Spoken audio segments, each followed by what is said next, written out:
Hey everyone, it's Mark, your firefighter, realtor, and out-of-state investor.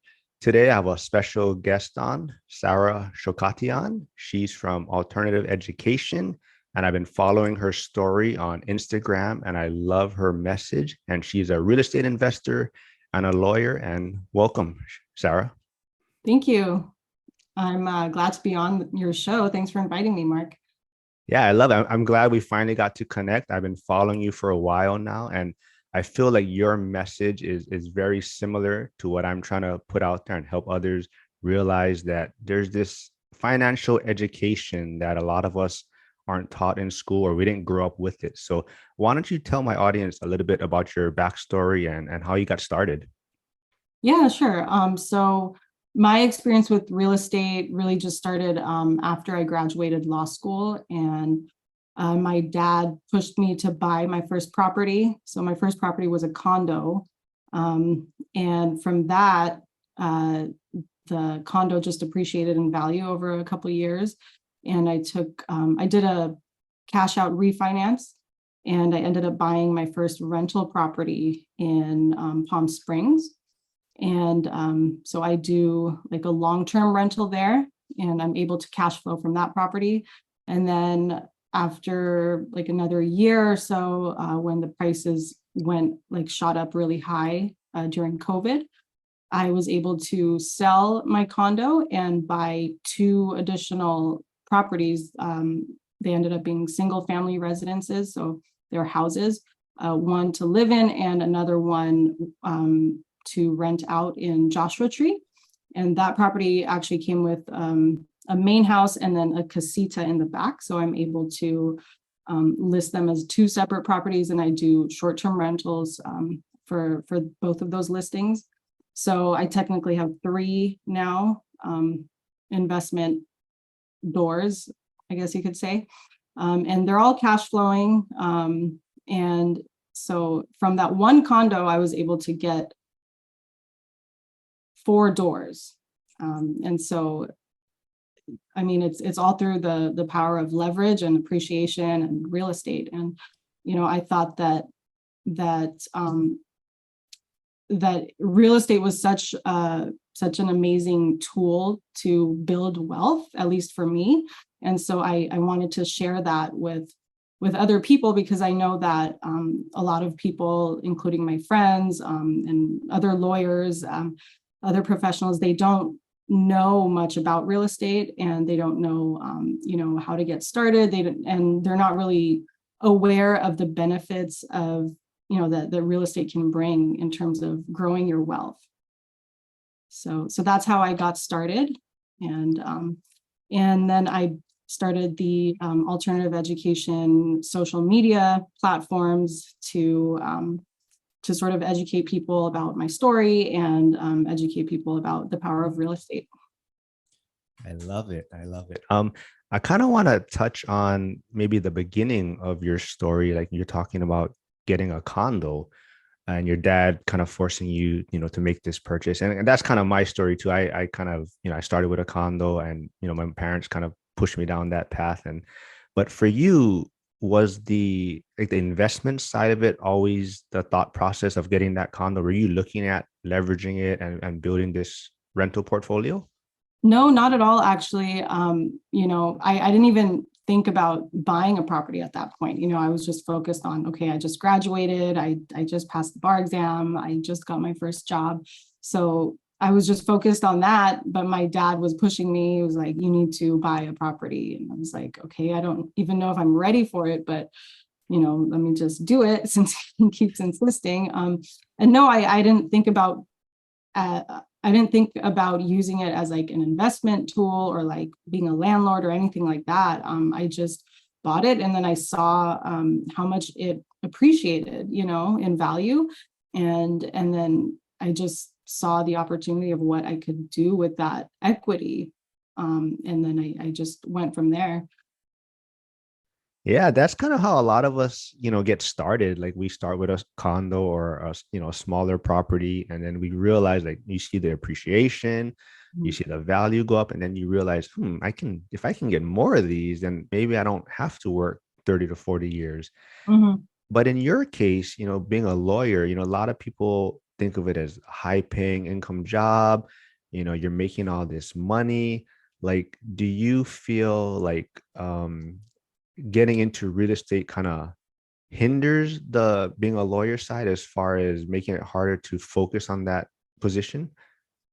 Um, I wouldn't say it makes it harder to focus on being a lawyer. I mean, I would say that it's kind of like having any W-2 job. If you're doing something else on the side, like real estate investing, or you have like a side hustle or a side gig, it's always going to sort of take away a little bit of focus from what your 9 to 5 job is.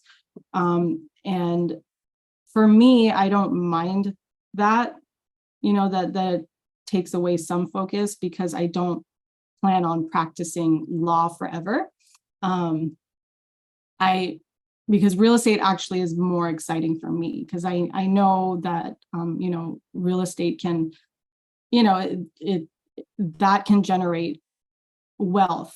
Being a lawyer is a job, so you're working, you're trading your time for your money. And it's no different from any other job, even if it's a higher paying job.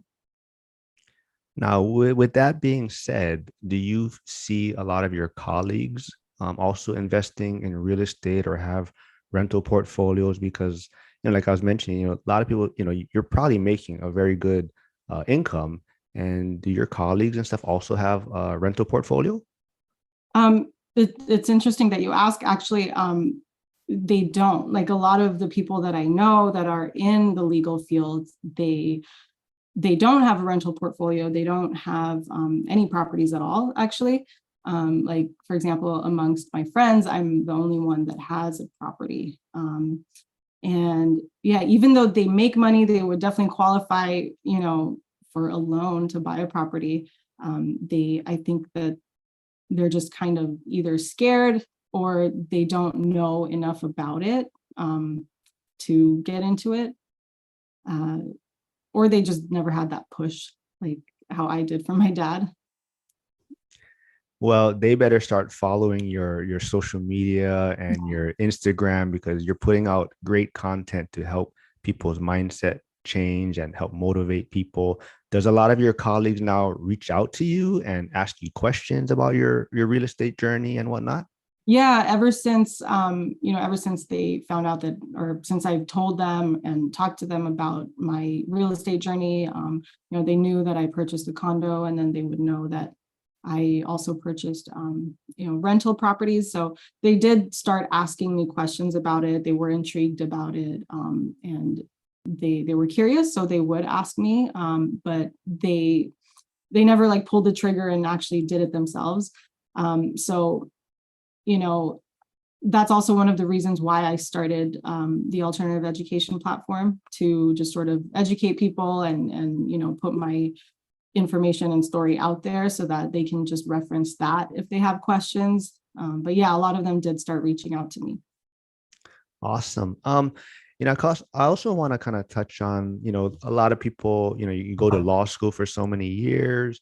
Everyone feels like, oh, you're making all this income, but you were talking about, we talked about a little bit off camera about just the education side of, financial literacy, and kind of what was the biggest eye-opening thing when it came into kind of this real estate or financial journey.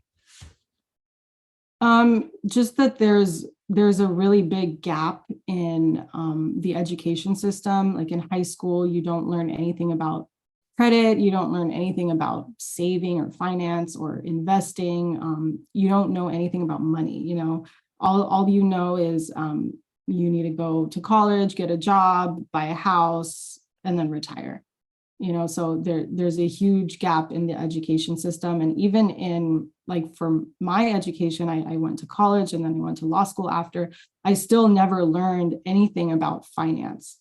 Like, my legal education, I learned about real estate law, like real property, community property, contracts, agency, things like that. But those are related to the legal side of things, and it had nothing to do with the financial aspect of things. And So that was really lacking, but I did also get my loan license and my loan officer license. And through that education, I learned more about finances, so it's kind of up to you to fill in those gaps that you've never learned in school, to just go out there and get that education. There is a lot of information out there now, especially because we're in, there's the internet, there's YouTube, there's so much information out there that you can learn about it. It's just up to you to want to do it. Yes, I don't feel too bad because I got my degree in accounting and finance, and I would say that I didn't learn very much with my degree, and I've learned way more from just reading, YouTube, Mhm. talking to other investors, and even just talking to different loan officers, realtors, even people that work in the banking system.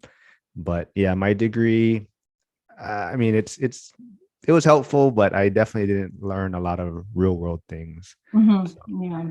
but yeah, let's talk a little bit now about kind of, let's go back and talk about your portfolio a little bit. As far as I'm very interested in how you got into kind of the short-term rental game.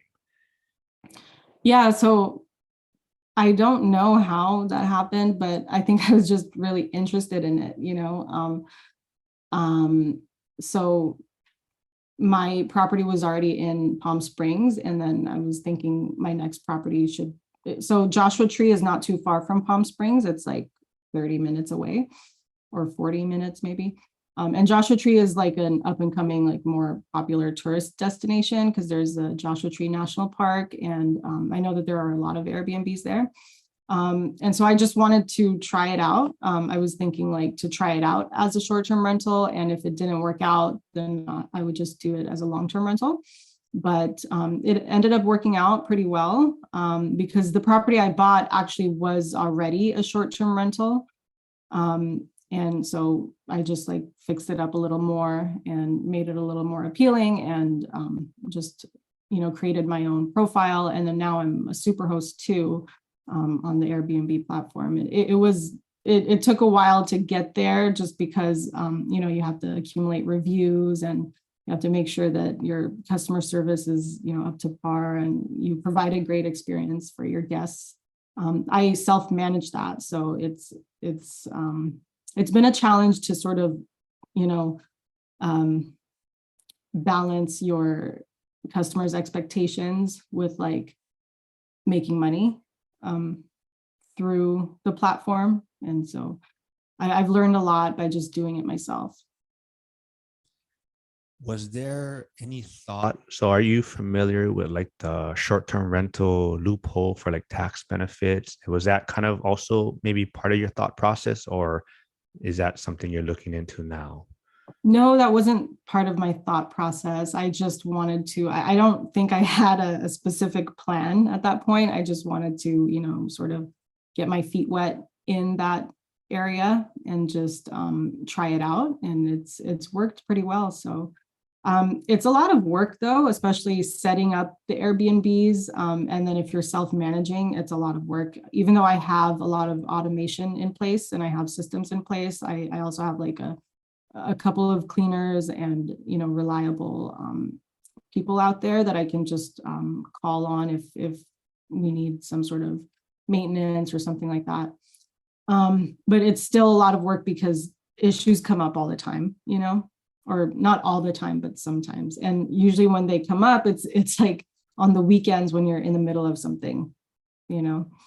Um, Are you looking to get more short-term rentals now, or are you going to change your focus onto something else, or you kind of like that short-term rental space? So I like the short-term rental space, but I think right now I want to sort of focus on something else. I want to try a couple different strategies. I recently joined a mentorship program, and so I want to try out the strategies that they're teaching there, and it has to do with creative finance. So I'm excited to learn about that and see. I think after trying out different strategies, then I'll figure out what works best for me and where I can scale. So my plan is to scale eventually. I just don't know in which direction yet. And when you're talking about scaling, is being a lawyer a part of this journey, or what do you see in your future from the law side? It's a part of this journey for now. It's more of like a means to an end. So it allows me, like capital or like the financial stability right now. But eventually, I do want to move away from that because being a lawyer is, like I said, it's just work. It's a lot of work, and you're trading your time for money. Yeah, so eventually I don't want to be trading my time for money, I want to be free from that. And so in the long run, I don't really see me working a W-2 job and being a lawyer in that capacity. I mean, maybe I'll use my legal skills in a different capacity, but not as a W-2 employee. So, how did the whole alternative education kind of branding start from? Or, where did that concept come from? It was just kind of an idea because I saw the gap in the education system, and it was just like I didn't like how the education system is structured. I'm sure a lot of people feel the same way. And so I just thought of like, okay, this would be more of like an alternative education, education that you learn outside of school, because you don't learn this stuff in school. So it's everything basically that you don't learn in school that you need to know to be successful in life, like, financial education, things about your credit, investing, all these things that are really important. Yes, those are such eye-opening things because, like we were talking about off camera, like I never really talked about credit score, how to build your credit score, and even like the lending world out there. Like I tell everyone, I just thought you go to the bank around the corner in your neighborhood and you drop off your paperwork, and Mhm. that's how you get financing for your purchase. And I didn't realize there's so much different type of products, lending products out there. Mhm. But if someone was to go to your site, like, do you talk about stocks, crypto, or is it kind of primarily real estate information? So my site is mainly focused on real estate, building wealth through real estate, but I also talk about like, um, like how to save, or, emergency funds, how to build your credit, things like that. But it's mainly focused on building wealth through real estate. So you kind of touched on that about emergency funds, and that's what I tell everyone was my biggest mistake so far. I didn't do a good job of preparing with emergency funds. And I tell people, I think I was kind of tricked. The first, 4 or 5 properties I purchased was, everything went so smoothly. And I was like, oh, this is easy. You just, you find a good property, you purchase it and get a tenant, and there you go. And since then, I've realized the struggles of maintenance and expenses that pop up, and even getting properties kind of just stabilized as kind of finding tenants during maybe winter months. But is there anything so far in your journey that kind of stands out as maybe like one of the biggest mistakes you may have made, or what you maybe would have wished you did differently? I would say yeah, I mean, having emergency funds is definitely important because things like that do come up. And just making sure that when you buy your property, you do a thorough inspection, and then you read the inspection report that comes back from the inspector. And you find out what the main issues are going to be, if there are any, and try to negotiate with the seller to get some seller credit, or to have them fix it before you actually buy it, just so that some of the major things are not going to be falling on you once you have the property. So, I think definitely like looking at that, and just making sure for example, like the hot water heater is newer, or like the appliances are good, or the electricity, or the electric panel, just a lot of these things. Sometimes you might get excited with your first property that you might skip over some of these things, or you don't know that you should read your inspection report. When it comes back, you don't know that you can negotiate with the seller to get some seller credit. So a lot of those things, I had to learn just by doing. And I would say those are important things to know and to look at. I agree. See, where was your site, maybe 2 years ago when I started? I could have, probably saved myself a lot of headaches, but you did kind of yeah, you mentioned, you kind of just started your site, maybe your social media presence, maybe what, 6, 7 months ago or so? Yeah, in December, I started it. I just started actively posting in January. So How has that been going so far? it's been going really well. I actually made it a commitment or like a goal of mine to post every single day, and not miss a day. So because in the past I have had some, I guess, issues about staying consistent and focusing on like one thing at a time. Even though for me right now, I'm actually focusing on many different things, I'm trying to still stay consistent with each of them. And so for me, consistency before used to be a problem. And I made it my goal this year to be consistent in everything that I start. So I've stayed on that goal, and it's been going well for me. Were you always kind of big on social media? Because I never thought that I'd be posting things daily, and I never thought I'd start a YouTube channel. And I hate to admit it, but I enjoy it. I'm having fun doing it. Were you always on social media before this?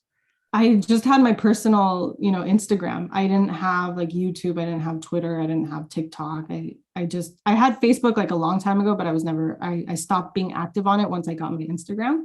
And my Instagram now, I mean, in the past few years, I've just been posting maybe like 3, 4 actual posts a year on my personal Instagram, but I would post mostly stories when I do something exciting. But no, I haven't been big on social media, but I realized also the power of social media and the power of networking. And so I made it one of my goals to build a social media presence so that I can reach more people and just, find success there too, just by meeting people. Yeah, so Yeah, you're doing a great job. Now podcast, YouTube channel, that's what next. That's what's next for you to yeah, dabble in and get started. But yeah, it's yeah. it's it's fun. I have to admit, I'm having fun meeting people like you and connecting with people and having a chance to hear their stories and their journey and just kind of see, the mistakes and how they got started. But I love it so far. Yeah, that's good. I love it too, actually. It's really fun. Even though it's, I have to stay consistent and it's a commitment I made, it's still a fun one. It's not boring. Yeah, so I kind of want to touch on this on your Instagram. You had a post that really kind of caught my attention, and I'll read it right now. And you can maybe talk about it a little bit, but it says generational wealth doesn't come from just being a millionaire. It comes from financial literacy and good financial habits. In fact, 70% of rich families lose their wealth by the second generation and 90% by the third. So what can you touch on that a little bit? Yeah, so that was like a really interesting statistic that I found. And I started looking for that statistic because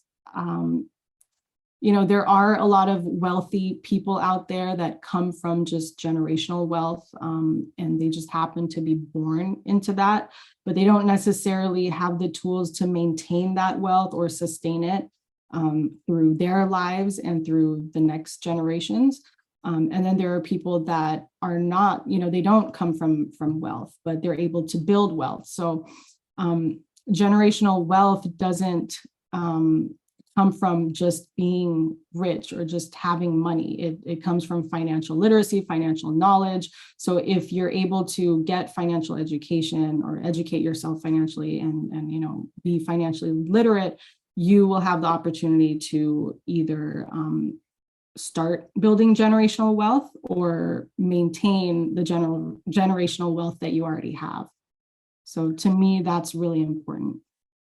Yeah, it's kind of, I'm not sure the numbers on it, but how they talk about, when people win the lottery or they get the mega bucks, and then Yeah, within so many years they're broke again. And like exactly. Yeah. yeah, like because there's a lot to be said about being able to keep the wealth that you accumulate. And Mhm. it's not just, spending money and whatnot. It's about growing the portfolio, keeping the assets, and building wealth for generations. And Mhm. that's super important. And I never really thought about this kind of stuff. I just thought like, yeah, you get a high paying job, or you get, a pension or great benefits, and now you're set. And my Yeah. eyes, yeah, my whole mindset just shifted. And I think I'm finding a lot of people in this community like yourself that something just clicked for them, and something just changed that thought process. Was there like a certain moment for you that kind of changed the way you were thinking about things? Like for me, it was the shutdown, like just seeing people lose their jobs, and kind of being forced to do things that they may not want to do, but they were tied to this paycheck. And I just felt I was being risky, kind of having one stream of income. Was there a certain moment for you that kind of just flipped the switch? For me, I always sort of, um, I was always sort of like, I always had it in the back of my mind to not just work in one job until retirement, just because I think that I can get bored easily. And so, so in my thought process, I always wanted some sort of escape route to just, get away from that W-2 job and have a way to just build wealth some other way. And so there wasn't really a specific moment for me, I would say. But I think, just having the experience in real estate and just buying that first property and then seeing how much it appreciated in a short amount of time. Of course, that doesn't happen all the time with every property or in every location, but it happened for me. And I just saw like the power of real estate and the power of leverage and the power of appreciation, and just how much people can just, you know, people can do with real estate. So just being in that experience sort of shifted my mindset. And I was like, oh, there's an opportunity for me to sort of escape the rat race and, you know, build wealth. Yeah, and same thing. You probably got to thank your dad a lot for forcing you to buy that property. And I said, I have to thank my parents for forcing me to buy that condo when I was like, I don't want to do this. It's a lot of money I got to put Yeah. down and whatnot. But yeah, it's funny how it works out. It is, yeah. Yeah. I mean, because I was fine just renting, and I had a roommate, so I was paying pretty low, and I was able to like save a lot of, I've always been a saver. So I was able to like stack up a lot of money because I was making good money, and then I wasn't paying that much in rent. And then I was like, oh, now I have to actually pay more for like a mortgage. But it actually benefited me a lot more than just stacking up my money and saving it. My money multiplied like so many times, so I'm really happy about that. Yeah. Okay. Well, so now I kind of want to touch on maybe, has there been like a book or podcast that you follow that has really helped you along this journey of like, education, financial literacy, or even just real estate? I would say Bigger Pockets for me has been a big source of like education and networking. And it's a really good resource, for anyone starting in real estate to just meet other people in the same position as them, or to just learn from, their podcast and their blog posts and things like that. So that's been helpful for me. Yeah, I think for a lot of people, that's where they start. Bigger Pockets is kind of Mm. that brand that everyone kind of goes to when they first get into this game, and they kind of branch off after that. But yeah, Bigger Pockets is a great place to start. Is there, I know they have so many like different kind of I guess channels in Bigger Pockets. Now, is there a certain one that you kind of enjoy the most? Mm, no, I don't. Well, I watch Bearded Brandon. I think that's his, yeah.